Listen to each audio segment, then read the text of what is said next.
There's a lot of safety science that's needed, and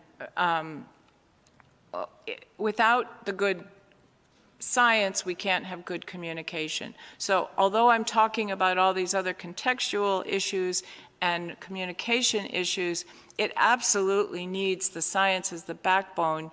You can't repurpose the same old science to make it sound better if you don't have the science that's relevant to the new problems. So we need much more investment in safety science.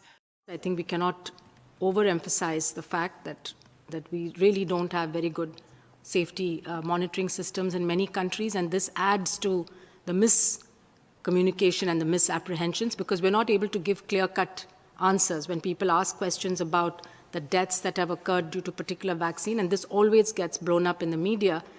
One should be able to give a very factual account of what exactly has happened and what the cause of deaths are. But in most cases, there's some obfuscation at that level, and therefore there's less and less trust then in the system. Every time that there is an association, be it temporal or not temporal, the first accusation is it is the adjuvant. And yet, without adjuvants, we are not going to have the next generation of vaccines. And many of the vaccines that we do have, ranging from tetanus through to HPV, require adjuvants in order for them to work. So the challenge that we have in front of us is, how do we build confidence in this? And the confidence, first of all, comes from the regulatory agencies. I look to Marianne. When we add an adjuvant, it's because it is essential. We do not add adjuvants to vaccines because we want to do so. But when we add them, it adds to the complexity. And I give courses every year on how do you develop vaccines, how do you make vaccines. And the first lesson is, while you're making your vaccine, if you can avoid using an adjuvant, please do so. Lesson 2 is, if you're going to use an adjuvant, use one that has a history of safety. And lesson 3 is, if you're not going to do that, think very carefully. It seems to me that adjuvants multiply the immunogenicity of the antigens that they are added to, and that is their intention.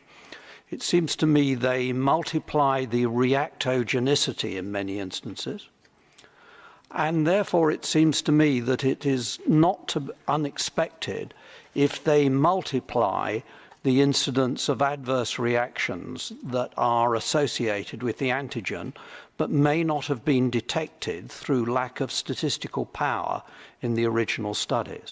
You are correct.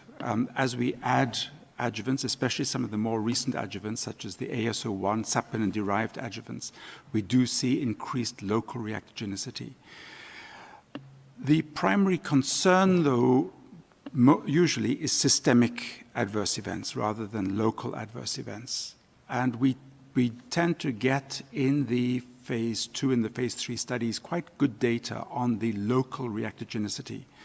Those of us in this room that are beyond the age of 50 who've had the pleasure of having the recent shingles vaccine will know that this does have quite significant local reactogenicity. If you got the vaccine, you know that you got the vaccine. But this is not the major health concern. The major health concern which we are seeing are accusations of long-term effects. So to come back to this, I'm going to once again point to the regulators. It comes down to ensuring that we conduct the phase 2 and the phase 3 studies with adequate size and with appropriate measurement. So in our clinical trials, we are actually using relatively small sample sizes. And when we do that, we're at risk of tyranny of small numbers, which is you just need a single case of Wegener's granulomatosis, and your vaccine has to solve Walt's. How do you prove a null hypothesis?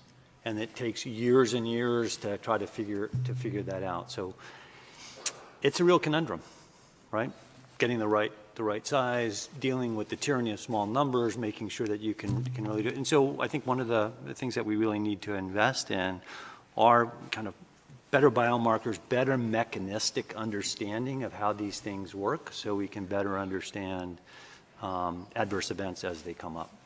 One of the additional issues that complicates safety evaluation is, if you look at and you struggle with the length of follow-up that should be adequate in a, let's say, pre-licensure or even post-marketing study, if that's even possible. And again, as you mentioned, pre-licensure clinical trials may not be powered enough.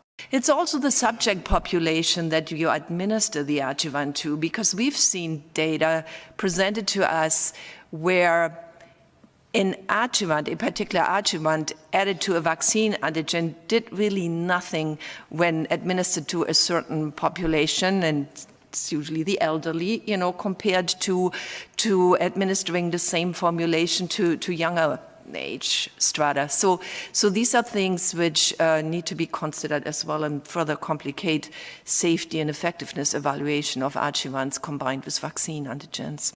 I cast back my mind to our situation in Nigeria, where at 6 weeks, 10 weeks, 14 weeks, a child is being given different antigens from different companies. And these vaccines have different adjuvants, different preservatives, and so on. Something crosses my mind. Is there a possibility of these adjuvants, preservatives, cross-reacting amongst themselves?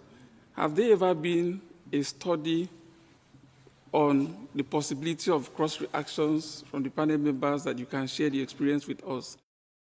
Now, the only way to tease that out is if you had a large population database like the Vaccine Safety Data Link, as well as some of the other national databases that are coming to being, where the actual vaccine exposure is tracked down to that level of specificity of who is the manufacturer, what is the lot number, et cetera, et cetera.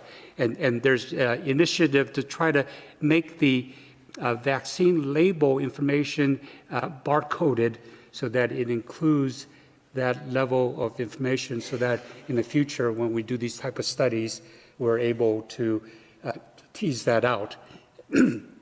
And in order to as each time you subdivide, then the sample size gets becoming more and more challenging.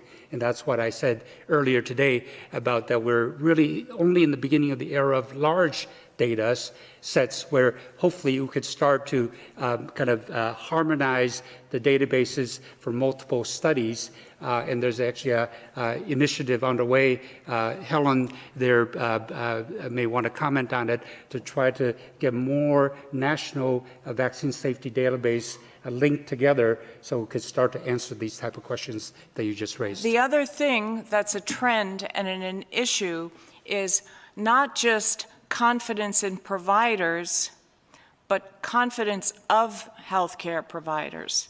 We have a very wobbly health professional frontline that is starting to question vaccines and the safety of vaccines. When the frontline professionals are starting to question, or they don't feel like they have enough confidence about the safety to stand up to it, to the person asking them the questions. I mean, most medical school curriculums, even nursing curriculums, I mean, in medical school, you're lucky if you have a half day on vaccines, never mind keeping up to date with all this.